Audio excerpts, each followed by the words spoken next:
I'm back. Um, so anyway, yeah, Das Spook is in the background. I just figured I'd keep some relationship to the fact that I started doing this because he started doing it, and but also this was on my mind during this painting thing. But regardless, yeah, I'd like to keep it related to his conversation, but it's sort of impossible. His conversation is all crazy. I mean, it's all spiritual all the time. There's really no other channel so far, and I don't think even if there was another channel, we'd find much to talk about in terms of any kind of fundamental agreement anyway.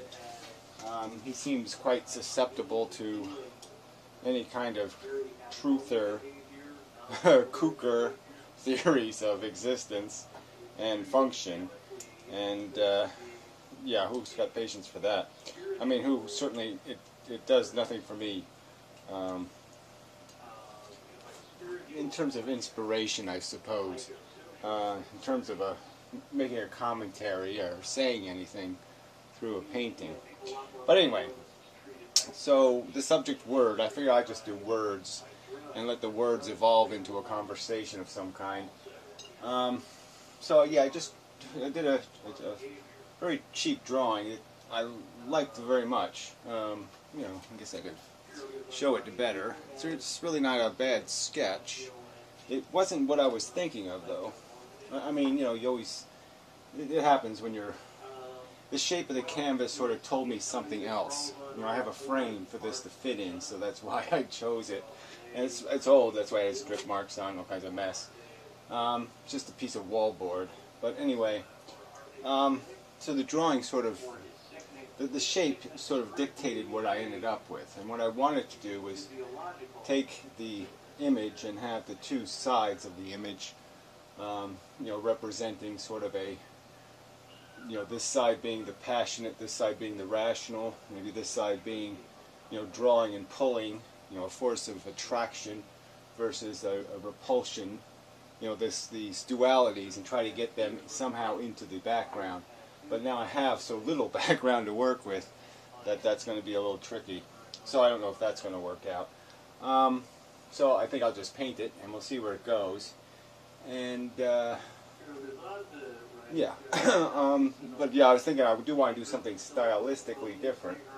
So I'm still at that point where I wanted to probably say something more than my usual work. I guess I'll use a bigger brush because I'll just get some broad color on here. Perhaps, I didn't think of that. That it is the beginning. So, yeah, I think that's enough preliminary work, right? I still use just the same, I just used a simple palette, you know, red, blue, black. I don't see any blue on here actually. You know, red, yellow, and you know, white, to make colors that look like something like what I'm after. And then, you know, I refine that as I go. But yeah, I'm not too specific on worrying too much about colors. And this will probably do for a foundation. So anyway, you know, I've stated this before, but I mean, the game we're playing is the evolution game. There's not some other game we're occupied in, and it's the context of our existence. It's the thing that just defeats all of this spiritualism crap. Is the fact of evolution. You can't account for spiritualism in, you know, 3-4 billion years of evolution. It just doesn't provide any room for that kind of, you know, mumbo jumbo of higher planes and higher purposes, and you know, that just becomes, you know, a kind of, you know, baby talk. It doesn't have anything to do with the reality of our structure and our function. So, you know, even people like Conference Report have become, I mean, it's ironic how things have evolved in some of this YouTube conversation, that Professor Anton is now the voice of reason, on the subject of consciousness, and its conference report, who's, gone on trips of woo, trips of let's pretend our consciousness is something we can't just recognize it as a function, and that it'll always have a name. It'll always be a way to identify the function, just as you would identify a train. The fact that we have a brain, and that the brain produces this illusion, and that's what it is. It's an illusion of an internal substance. The consciousness exists inside of you. It's not out here. It's not out there. It's a function of the calculator that you are. It's a type of machine, and the machine produces it internally. And it's not something that exists as an external. It only exists as an internal. It's only what your brain manufactures out of the environment. So in many ways, it's not dissimilar to the very illusion of our senses. And we think of our senses as being harder than our consciousness, but they are the definition of our consciousness. They are the foundation of the consciousness. It's this very capacity to process, to reflexively react. And one of those now, the new reaction, just like your brain is getting an image in the eyeball, reversing the image, and placing it in the context of an understanding of depth perception and gravity. Your brain does this through your maturation and creates your balance, creates your sense of the world. I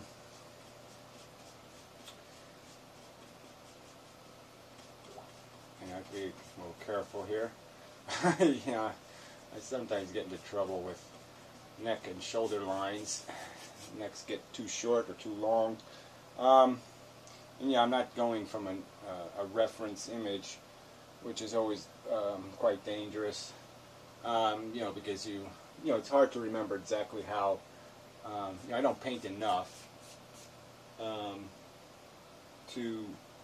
I guess that's. Oh yeah, you just stopped talking. I don't paint enough. I haven't done enough work to be proficient in terms of knowing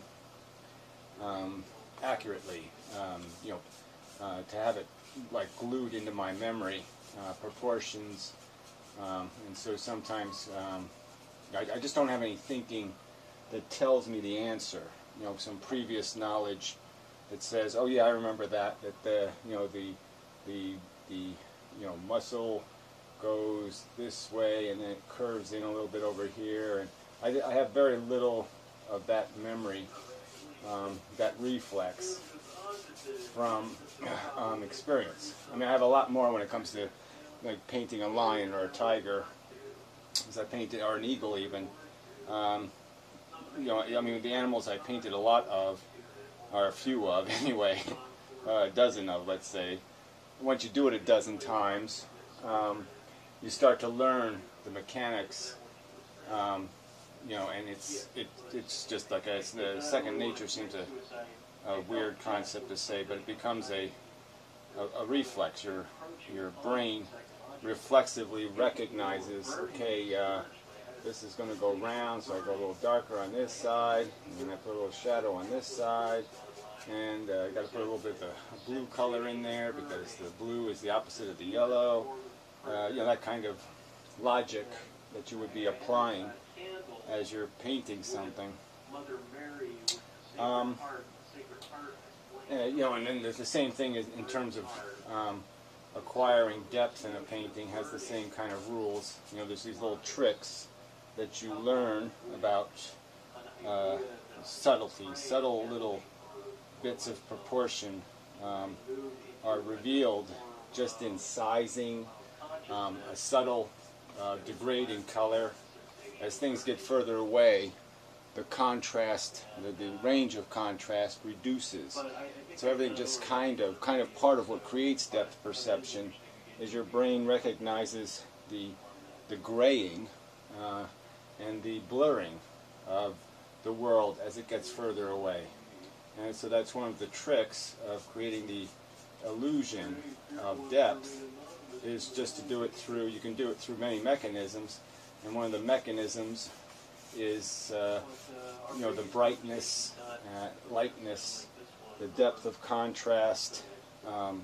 These are all just little tricks you can apply to end up with the illusion of depth, just like the trick of size. People will recognize something as having a recognizable size, and I've really got a little too gray here, so I'm going to start applying a darker colors, in the shadow lines maybe. Like a sober mind changing in such a radical way, it would be like dropping acid or smoking weed, and yet you change and maneuver through. I want to call it so back to the word evolution, and the idea of our evolution, the idea of what it took to get here, what we're made out of, what our fundamental nature of our construction, fundamental purpose of our construction, even you could say, purpose in the context of a surviving machine, a machine that is designed for the function of surviving an environment, and that this is our history, and we're a device, made to survive a competitive battle, to live in a world where it must fight to survive, and that there's no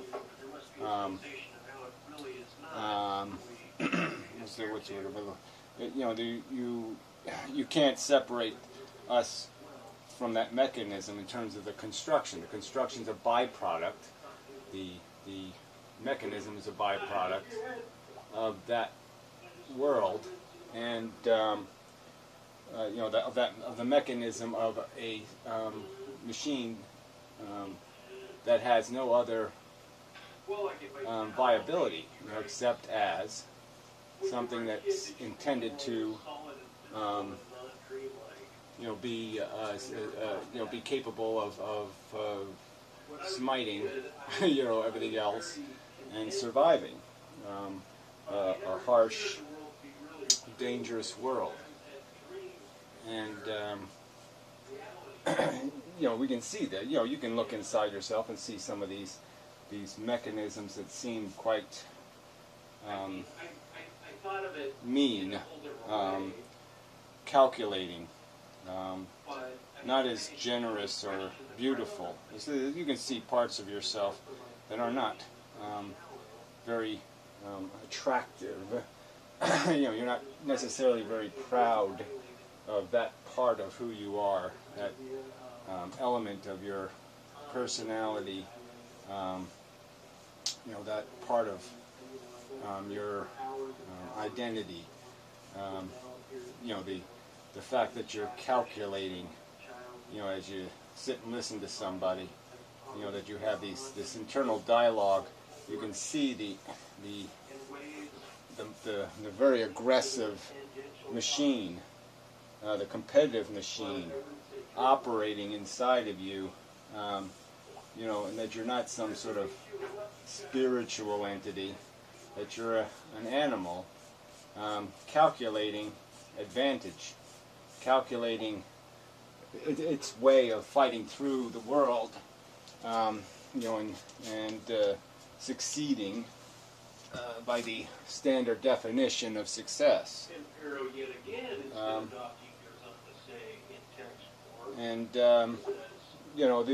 It's not really a mystery. It's not hidden from our capacity to see it if we want to see it, if we're willing to take the hard look at ourselves. These are, you can see the nature of the beast, the nature of the mechanism. I'm not saying you're probably not going to see the microbe. You're probably not going to see the oldest of your genetic code, but you're going to see some pretty old code in your perceptions and reflexes, in those emotional patterns, not to use the overused metaphor, but the Planet of the Apes metaphor. You can see the ape in you, the gorilla, the orangutan, the chimpanzee. We have these personalities, we have these identities. They're always lingering and competing. These competing interests created by the biology, and again, there's no real room for a spiritual interpretation. It screams consistency with what we know to be the biological origins of where we came from, and we've sort of been outed. Science just doesn't give you room to aggrandize the mission anymore. Making up these stories about the adventure you're on is just not fair to the facts, and it's such an important to get right in terms of understanding. You can't we're sitting here saying, what's the operating instructions for this mechanism that we are? And you certainly can't understand those. We have to dissect those ourselves. The thing didn't come with, a package of statements about what this machine does, what this device is capable of. We have to recognize its capabilities. And we have to understand its vulnerabilities, that it's vulnerable to this primitive programming. And that if you're not careful, you're not very deliberate in how we play the game, very explicit in recognizing what we are, that we're probably going to get it wrong, that we're going to end up living, delusional, inaccurate worlds we'll be living in. We won't do justice to reality or to the facts of our circumstance as machines, as biological machines, vulnerable to not smart depths of selfishness and not, just really quite illogical notions of victory at the expense of our equals, our worse, our betters. There's more than a few people who have no apprehension of winning, regardless, of how. Just the fact of it, it's all that matters. They'll just wear the medal whether they earn the medal or not. Whether it was somebody else who jumped on the grenade, they'll take credit and pretend, it was through their ambition or their action that something good happened. I'm just trying to decide if I want to put this arm in the picture or not. I think I have to, so I believe I will. So where was I? Yeah. So anyway, so yeah, we have to, there's this evasion of the reality, the evasion of the true context as biological machines programmed by a very old game, and it is a programming imposed by a game, by a kind of matrix almost. There's a programmer of circumstances. Meteor hits. It gave our ancestors an advantage. It created the opportunity for a certain kind of a change, in the mechanism of what the dominant life form was doing, how the dominant life forms would be spending their day. The function was altered in some subtle ways. That it was not a complete change in function, but a subtle change, but a significant change in how the game was played because now it's a game played by these more emotional, more group, more socially dominated organisms. And certainly these organisms too that had to live in a hierarchy, where there was such a thing as winners and losers, and you have to play the game within that framework. You can pretend that I am above it or I don't care, but you're not going to live. You're going to have a difficult time getting by in life with that attitude, thinking you're above it, or that it can't touch you, or that it can't hurt you, is not going to be a realistic way through the game. I'm going to get a little green. I couldn't find blue, so I just used green, which I don't know if it's a good idea. I'm going to do it anyway.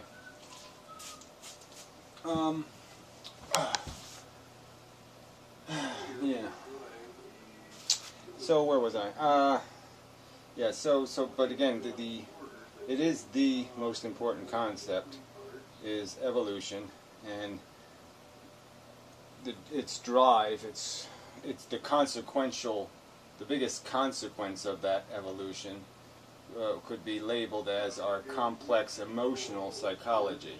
The fact that we're playing a team game, but not like a mechanical ants, where there is a harsh mechanical hierarchy that is unadjustable. I mean, as an ant, if you're born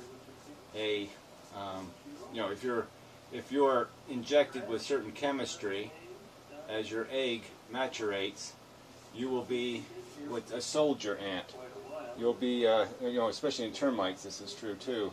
You have a whole order of function, and even the shape of your body and what you'll become is completely dictated by that chemistry. So you get a shot of a bit of chemistry, and based on that chemistry will decide how you're going to live, and probably more importantly, how you're going to die. Your death will be defined by the mission statement, the job that you're obligated to perform. You'll be obligated to perform a mission, to die for the colony in some overt, aggressive manner. And you'll do it because the mechanism makes you want to. Not that you're going to have not as an ant, you're not going to know what death is. You're not going to really understand what you're being. You're certainly not going to understand the idea that you're being controlled by a piece of chemistry and being obligated to perform a task for this vacuous kind of reason. Not some kind of good reason, but just because of a chemical circumstance, you're going to be the victim, and you're going to pay the highest price for the sustaining of the colony. But so for us, the important thing is that we have to do that all as individuals. We have to understand the concept of the order enforced on an ant colony. An ant colony has the rationality of that sacrifice and the sensibility of it hardwired, without thought, without deliberation, without any independent requirement of judgment.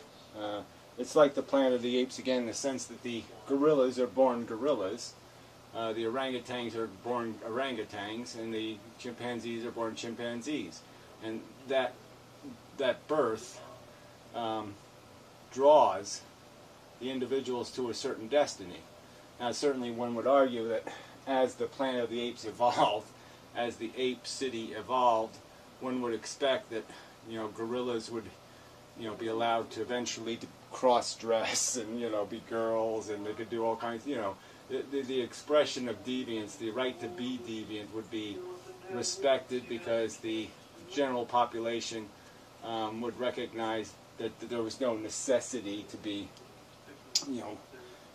defined or confined by those biological restraints, that it was possible for a gorilla not to be an imbecile, and it was possible for an orangutan to be, aggressively competitive and like fighting, that these would be possible manifestations, and that in the benefit of the overall colony, it would be a good idea, the overall society, it would be in the best interest of the overall society to acknowledge the fact that this variance exists, and that you can still maximize function and get even more function by having people suited not by biology, but by the higher emotional programming, to let that sort of loose and let that sort of define in a more elaborate way what people would be.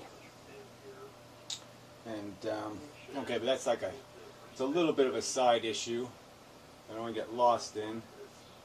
I haven't really decided what I want exactly for her yet, so I'll just put in a kind of a dark, and then we'll put highlights on it later, I think. That's what I think I'll start with. And there will be an overlap on this side over the face of the hair, but I don't know if I have to put that in yet. So anyway, where was I? Water. Oh man, my back is still shit. So, where was I? So evolution and the mechanical function. So the psychology will become more revealed if we look for it. And once we know we have it, we can recognize when we're being gamed, by the molecule, controlled by the agenda of the molecule, instead of by this higher faculty capacity to describe reality with an intellectual brain, a brain that has been provided as a mechanism for modeling a world very different than the one we're going to model with it. We're able to model the universe as if we could navigate the universe, and we can't, but that's the function of the capacity that we have, is that its usefulness evolutionarily was in its ability to, understand that trees don't jump in front of your way when you're running, to understand, to recognize and gain knowledge of why certain animals, what certain animals' habits are, to know that the lions go get their water at 5 o'clock in the afternoon, and you don't want to go to the watering hole at 5 o'clock in the afternoon, because you've learned that that's when lions like to do their drinking. And so you can learn how your environment functions, so you can presumably be clever enough to avoid getting consumed by the environment, destroyed by the environment. And that's the basic function, that's the basic causes, reasons, mechanisms of having a brain that does the functionality we have. And that's, I've made extensive videos on the subject of why we have emotions, and the fact that the emotions create this value mechanism where we're able to compare two things, two choices, and put them on a scale internally in our brain and measure them based on an emotional feeling, a feeling that will tell us will balance the two equations. So instead of doing pure logic and saying and being able to say, you know, this choice has a 30% probability, this one has a 70% probability, this one will produce, you know, 4 points worth of, you know, a 4% chance of complete annihilation.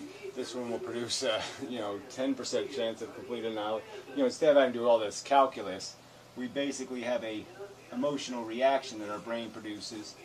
And certainly if we have enough time to think, we can do the more elaborate thinking and create in ourselves.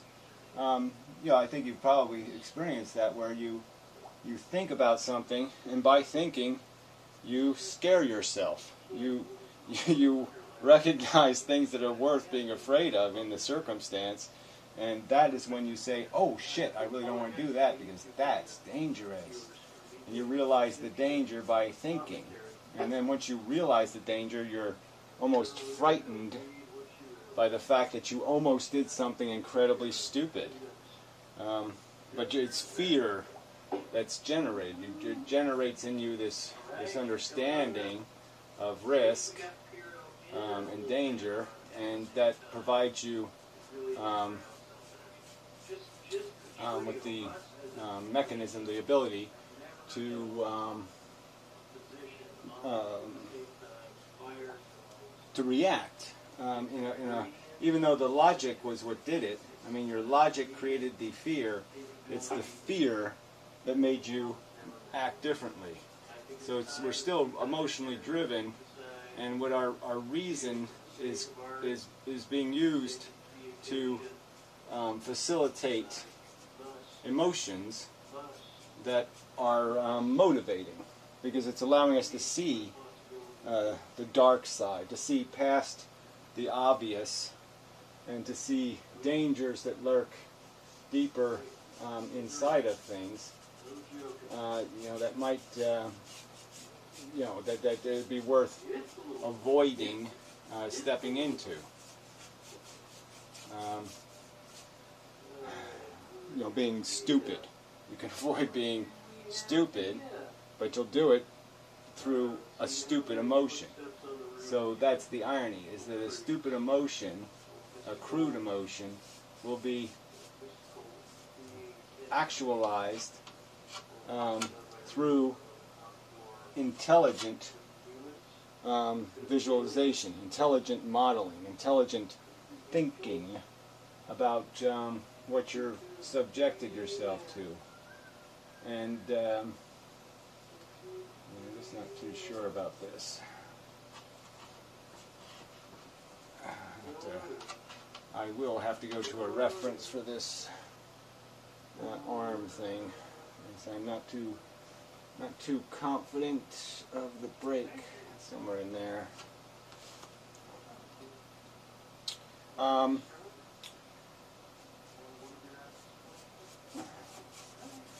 much dark. Fix that later.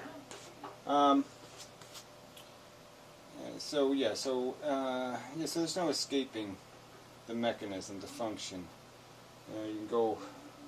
You can see it in yourself. That's it. That's, I think, is I just think no honest person would deny that they can see the crude beast inside their brain, the selfish beast, the I'm not going to say monster, but I mean there is something kind of monstrous in how much of a conniving brain we do have. At least I see it in my own behavior. Oh, there's old fan. You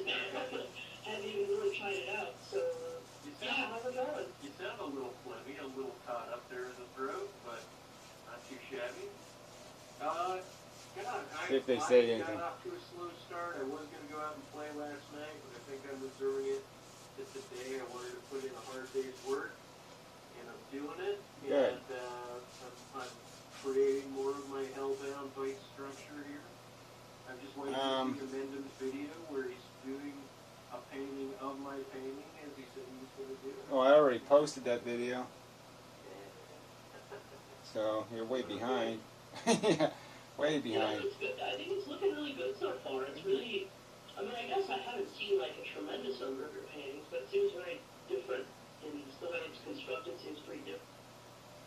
Yeah, Very I different. haven't compartmentalized paintings quite this way in the past. So this one feels very compartmentalized, like image here, image there, image here, image there. And I'm even putting them in boxes in cases, little encased boxes with elements in it, like I'm collecting items. So, anyway, I was just listening a little bit to see if there was something, but they're just saying hello for now. Just getting to find their relevancy, I suppose. Yeah, I'm very, I think it's great that Spook is doing that. It's just me personally. I'm just not, I just don't, I can't see any functionality in, we've sort of talked about it, and there's just not much else to say. I don't get him. I mean, I don't get the conversation, that revolves around this notion that we're something other than biological mechanisms. I mean, it's just so obvious, so complete in its explanation of everything we do, everything about us is perfectly and satisfactorily described through a recognition of evolution. It just doesn't need any further. There's no other room. There's no void or room really for some other context or story to tell. The story is survival machines in the context of a process that demands that the machines fight for their existence, and that seems quite clearly what we're involved in. We're involved in a desperately difficult struggle for winning a game that just, it's just really about, creating the emotional and biological imperative, mostly reduced to what you could call an emotion. I mean, you could argue that even the sense of hunger, the feeling of hunger, you could argue is a kind of emotion. I think that's why it's metaphored. Like other desires, like sex or something else, would be metaphored to this hunger, and because that's pretty much it is a quite suitable description of the underlying character of what the feeling does to us, what it creates in terms of our feelings and in terms of the overall character of our experience is completely controlled by that mechanism, completely, it just leaves nothing else, it doesn't leave anything else but the idea of I need, I want, I. It is an internal function. That's always a common argument too, is the fact that this selfish idea, and what part of us does anything of higher ambition, and is it, do we do anything of a higher ambition on purpose, or we do it merely because it's related to some sort of winning of the game? We can't be winners if we're found out to be takers. If you're perceived to be selfish or unsympathetic and uncompassionate and all these things, this in many social circumstances might be a cause for you of some discomfort and grief, because you won't be socially accepted or liked or are appreciated in any kind of real way, because yeah, you'll be perceived as this thing, this monster that takes, and obviously none of us wants to be perceived in that kind of negative way as a taker. And so again, we're back to the emotional nature of the mechanism. It's always the dominant force. Yeah, that just went all wrong. I mean, that was just one of those things where you just say, wow, that couldn't have gone any wronger. Yeah, that wasn't at all what I was looking for. How did I hit the wrong button there? Jeez, I had something pretty good and kind of just pounded the crap out of it until dead. Yeah, that was pretty funny. Well, that, you know, painting is, you make it, you break it, you make it, you break it, you make it, you break it. That's the name of the game. You're just constantly saying, not quite, not quite. Keep playing with it until you get it right. And at least that's my version of painting. Is that you can never escape the search for the perfection, and it will take some work to get to merely, barely satisfactory. You know, where somewhere you might get to a point where you'll say, okay, that's, I can, it's barely tolerable. Yeah, we're going to do green eyes for now. I sure hope that this video is actually working. Yeah, I don't think it mattered whether that one worked, Daspook, because you know, you didn't say anything new. Same old crap. Spiritual, blah blah blah blah blah blah. And yeah, I mean, really, you just want to preach about the mumbo jumbo, you know. It's just, you know, I mean, I don't, you know, you are talking to people who, generally speaking, are atheists, and, you know, how much do they really want to hear about some pseudo-ish half-god you've created?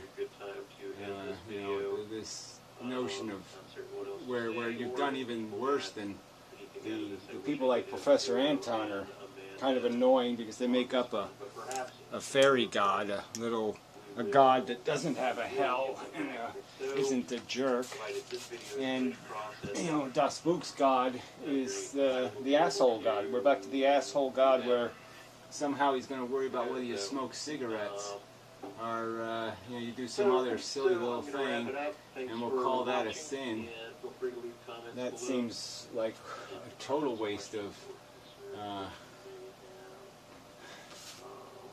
you know, reason space. What would be the reason for a god to give a shit about that kind of bullshit? When you're using the word like spiritual, like your spirit should be about something a lot more interesting than whether you smoke cigarettes. I mean, a lot more interesting. Boy, those are the worst eyes I think I've ever done. They're not even round. Well, I'm just trying to get them in for now, actually, so it doesn't really matter. I don't mind hearing anybody's input on it. Carla's been okay commenting. And the weird thing is that sometimes it'll say I have 5 comments, and then none will show up, and then I'll wait a day later, and I'll check my comments, and 3 comments. Yeah, I've had the same problem with the comments.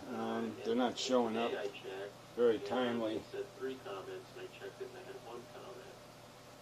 So I had to go back into my comments list and see old comments, and it's not as if the comments were... Yeah, they do have a new comment list, which is nice, but, you know, like every time they change something, it just doesn't work very well. So at the moment, you know, comments are not very useful. At least my experiences, I've not found them very useful. So what I might do with these paintings too is, you know, just because I don't, you know, I don't know if it's really practical to make a video for each each adjustment. So I might make some adjustments that are more delicate, you know, without making a video, and then go back to it when I, you know, I'm doing something. I don't need to be as precise in what I'm doing or careful, or you know, I can afford to, you know, I don't have to worry about my hand moving, you know, these kind of things. I can be a little more careful, and maybe even use better lighting, you know, all that kind of crap. So I might do that just to make it, you know, more, just so I can end up doing a better painting in the end. I think that might be necessary. Yeah, it will be necessary. But we'll see how it goes. See how I progress in this activity. Oops, let me fuck that up. They're not exactly even, but they're not exactly horrible either. So we can probably live with that for now. So yeah, I'm sort of running out. So anyway, bottom line, evolution is the beginning. And I guess the next word I'll focus on is maybe psychology. Psychology is the next, you know, it is the thing the evolution has created. And I did a bit of discussing about that in this video, but I mean, it really is, for us, for conscious organisms, it's the nature, it's the fundament of our consciousness is psychology. It's the it's what you could sit there and, if you want to give it a word, you know, the thing that creates the substance of what we feel, what we experience. It's going to be put in that category of a conscious experience that is the, you know, the driving, controlling, you know, the most relevant element of the machine is this, you know, the most relevant element of, sorry, see, it's that kind of thing too. It's just, you know, I got to reach over the canvas in some way. I should switch, maybe I should paint with my left hand. Do certain things. We need a little bit of squiggly crap in there. Squiggly. More depth in here. And then we need more light outside of there. So we'll do a little bit of this. Mix it with this yuck color. See if we can find a color here. Just to blend this out a little bit.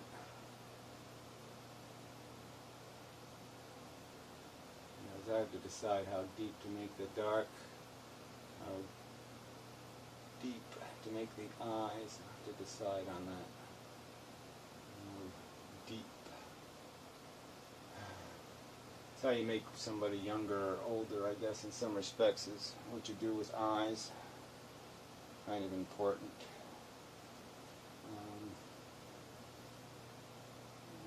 Probably. A little bit of lights over here. And such. I don't really have this face headline quite right. I fix that.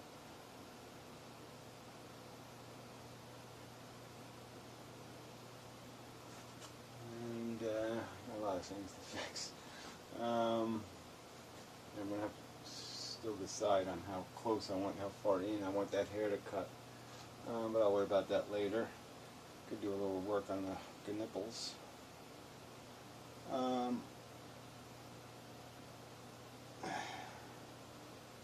an ugly color. Go with that. Whatever the hell that was, I won't bother with that. In other words, oh yeah, summing up.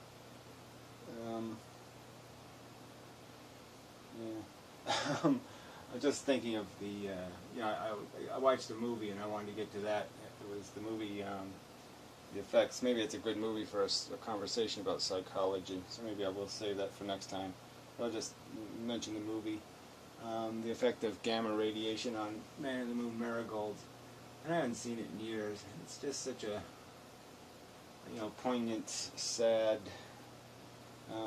not like sad, like horrible sad, but just points out some of the tragedy of life.